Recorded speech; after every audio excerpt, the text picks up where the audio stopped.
Hey, so I want to make a video just covering UNH here. You can see on the right side of the video that they have just announced earnings. Yesterday, they were at 365. It looks like pre-markets are already around 380. We'll see if it holds 383 or not. But the reason I want to make this video is because most people don't show you when they make a mistake. Just as Warren Buffett talked about, the amount of mistakes that you make when you are buying stocks or you're an investor can't be multiplied or quantified on your balance sheet or even in your returns long term because you don't ever get scored for pitches you don't swing at. Now, I was looking at UNH yesterday and I was thinking, you know what? I'm thinking I should buy. And what I initially had bought was 370 calls into February of 2026. That would have given me, from today, October 28th, it would have given me November, December, January, and February. The way that I like to think about buying calls, especially when we have a long position for something that I think has a longer term trend, is I like to have at least 6 weeks, preferably up to 6 months. If I can go longer and I can do 9 months, that's even better.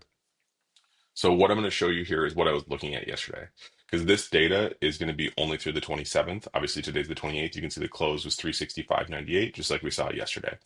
So what I was looking at was I was like, okay, if I look at UNH over the past, let's say 1 year or so, because I don't have more data than that, which I don't think it matters. I was looking at something that had shown it had been at 600. It had seen a very steep decline. A lot of tragedy had happened in the stock in terms of just the company itself, nothing in the news or anything like that, because I don't look at the fundamentals.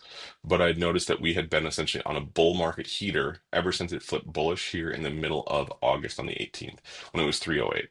I didn't buy it then because I'm like, well, if this thing can go from three, essentially what it was at 240 all the way back up to 600, you can buy it around 300, 350, whatever, and you're still going to get a lot of alpha. So yesterday, when I was looking at it, I'm like, okay, this has all of the markings of the exact type of bull market that I like, but I knew that earnings were coming, and that's just what personally scared me. But when I look at it, what I'm seeing here is I'm seeing a bullish move. I'm seeing an upward trajectory in the top of the range, which is the red line. I'm seeing the price hit the top of the range multiple times. It hit it back essentially here back in August. It hit it here in September. It's hit it here again in October. And now it was essentially in the back in the middle of its range. When I look at the candles, you can also see what I've described this in my previous videos. I like a low volatility bull market. So I like it when you have very tight candles, but an upward moving trajectory. That green line represents the bull sentiment, which is the same as the bull lines here. The green lines there. You can see we had the bearish sentiment, transition into bullish sentiment, and very low volatility bull market. Now, if I look at it again on the 6 month, the one thing that I was noticing it wasn't something that scared me. The bullishness and bearishness I was very convinced of. It was the idea of earnings, and because there had been some earning surprises here, which I shouldn't have done that. The reason why I shouldn't have done that is because there's no reason for me, as somebody who doesn't pay attention to fundamental analysis in terms of like balance sheets, cash flow. I'm not paying attention to catalysts in terms of news. I'm not really worried about things because I trust my signals. Now, when we look, we were seeing very low volume since it looks like September 8th was the highest volume that we've seen in the previous, like, I don't know, 60 days or so. Um, what scared me was that I saw that if I was looking at the sentiment, while it had been bullish, was starting to come down, was nearly around 50%. It was at 52.5 as of yesterday before they announced earnings. But I should have looked at the 15-day and noticed that this thing had essentially been holding above the 50% line since we saw that breakout in August. This thing hasn't gone below 49.7% since August 4th. Right. Every single time that we saw some bearishness start to revolt or come back in, yeah, we saw it get to 49.5 here, but it snapped right back the next day to 52.7. We saw it get down to 50.4. Next day, it snapped back to 55.3. And another thing that I should have paid attention to, as opposed to being concerned about earnings or any analyst opinions, was looking at how the volatility was trending. I personally believe, and I always love, like I've already mentioned in terms of the low volatility bull markets, I want to see the volatility falling, and I want to see the price correlation either negative, like diving negative, slightly negative, or at least kind of moderately negative to unpredictive, which I would say is essentially when you get something that is like a 0.10 to negative 1.0, right? Where the correlation isn't anything that you can really trust, it's more of a neutral. So what I should have done, well, what I did have is I had some calls again, like I mentioned, at 370 in UNH going into February. It would have generated great alpha because I got a great price on them yesterday. I should have trusted my signal, my low volatility, my negative correlation, and the standard volatility was continuing to fall. Now, when I look at the data table here, this is really how I start to look at things on a more historical perspective because charts are great, but I think looking at the data, especially in however you want to, is more important. What I had seen was that for the previous 3 days, we'd seen the price in the normal range. So if you look at this price, volume, and color guide here, This is essentially the way that I think about it in the range. You have extremely low, significantly low, moderately low, normal, moderately high, significantly high, and extremely high. Yesterday, we closed at 365.98, which was moderately high. That is a very good signal to me. The reason why it's a good signal is because I like to see I like to see things that are bullish in their sentiment staying at the normal or higher level of their range. I should have continued to hold this. I was looking at the trade level being at 359. I was like, okay, there's actually relatively low downside here because if it breaks the trade level, it's most likely going to go bearish. Now, if we're looking at the bottom of the range is at 344, the top of the range is at 374. That's why I was like, if I buy him at 370, I will be well within the current range. And if I'm thinking about this going into February, this is probably going to be somewhere around 420, maybe 450 by February, which if you're buying calls that are long dated with low theta, decent delta as it continues to get at the money or above the money, or into the money, you're going to see some really good moves inside of those calls. Now, thinking about, again, what I should have paid attention to, I had a positive on the 3 month, I had a positive on the 1 month. I'm not so concerned about the 6 month or the 1 year when we're seeing what I would consider to be like a transition from a bearish to bullish market. And if you've been following the way that UNH had been trading recently or previously, it had been incredibly bullish again, or bearish, excuse me. Now, if we look again, we saw back just a little over, a little about a year ago. If we look back on the 28th of October in 2024, this thing was at 565. We can see it was starting to break down below its trade level. Did not break bullishness. It was fighting back. It got to 605, 615.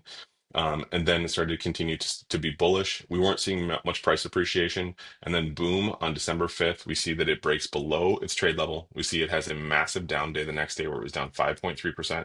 Over 2 days, it was down nearly 10%. Over that week, we can see it was down 10.27% on December 6th, 2024.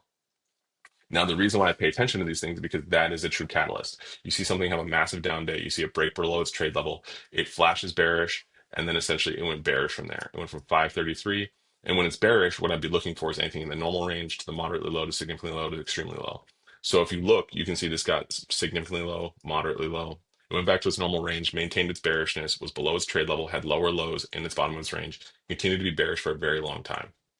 We see a few flickers here in January of 2025 where it's starting to fight for to maintain that 500 level. Obviously, we know that it did not hold that 500 level. By February, it was down to 500, bearish again, back below the trade level, continued to essentially collapse into the high fours. It came back up, was still bearish, fought back up to be 516, still very bearish, showed a little bit of bullishness coming back.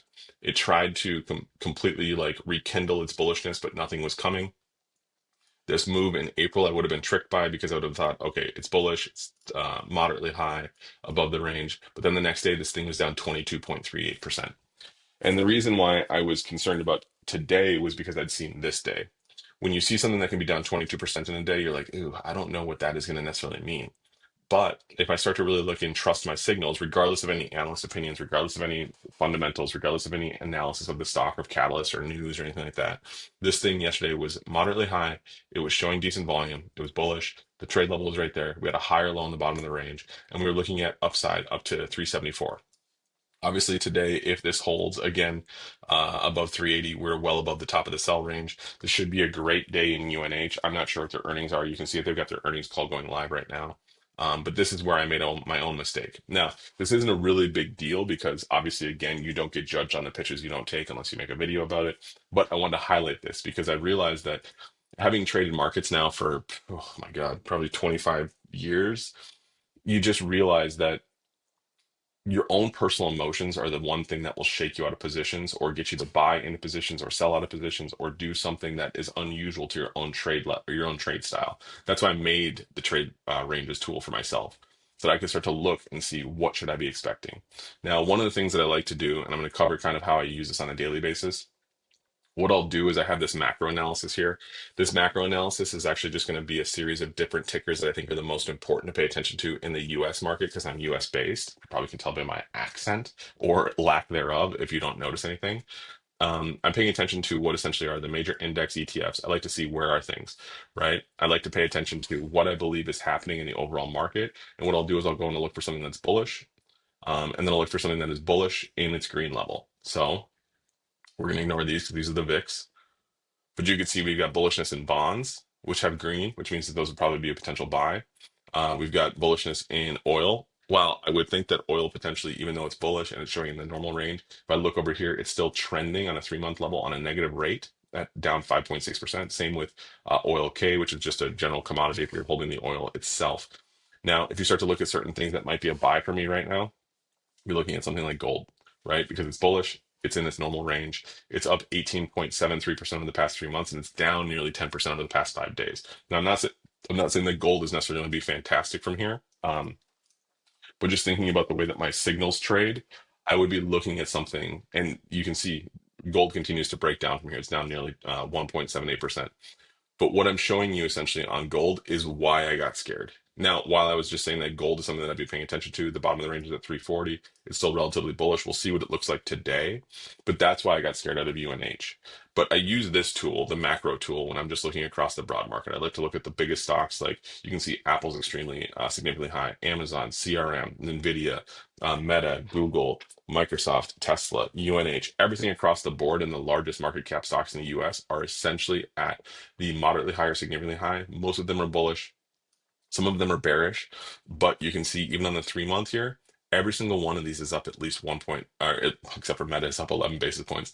But the ones that I want to be buying would be the ones that are up 20, 30, 40% over the past 3 months. And I'll be looking for those things that are buying in as they dip. UNH is up, obviously up 53.9% over the past 3 months, up 6% over the past month. It's pretty much flat over the past week and yesterday as well. It should have been something that I should have bought. I didn't pay attention to my own signals, and I want to make this video just as a highlight to show you that even though you're watching my videos, even though you're paying attention to the things that I might be doing, and you might be thinking like, "Oh, that's an interesting way to trade." Every single person has their own idiosyncratic ways of thinking, and in this moment, I let my emotions override my system and my signal. And instead of me making good money inside of UNH today, I'm sitting on the sidelines hoping for a pullback. Tell me what you think in the comments below. Would you have bought UNH? Would you have stayed in the long? Would you have bought those calls? Maybe you're a zero DTE trader. Maybe you buy short-term options every single day. Who knows? But I just wanted to highlight this because I think every single one of us, it's a mental game. Trading is just like golf. Yes, you're doing it against the market, but really you're doing it against yourself. And all you're trying to do is just get better every single day. I'll talk to you soon.